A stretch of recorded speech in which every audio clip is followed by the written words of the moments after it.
refleks sifatida qo'limni og'ziga tiqishni boshladim. Og'zini ochishga harakat qildim. Demak, bu Roman akamiz shu yerda yashaydilar. Bularni qachondir o'sha ajdar tishlagan.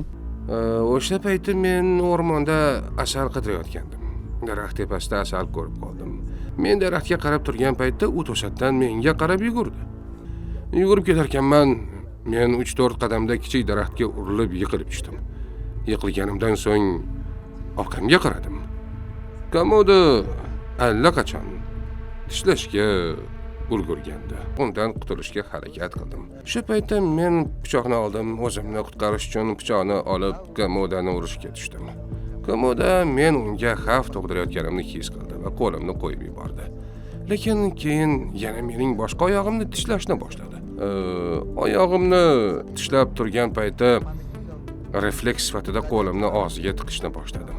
Og'zini ochishga harakat qildim. Lekin uning tishlashi juda kuchli edi. Qo'lim yarimga bo'linib ketdi va shundan keyin qo'lim qattiq bo'lib qoldi. Meni aholi kechki soat 19 da evakuatsiya qilishdi. 6 soat o'rmonda tirik qoldim. Ular Labuan Badjoga xabar berishdi. 5 marta operatsiya bo'ldim. Hozir ham shifobaxsh dori vositalarini qabul qilib yuraman.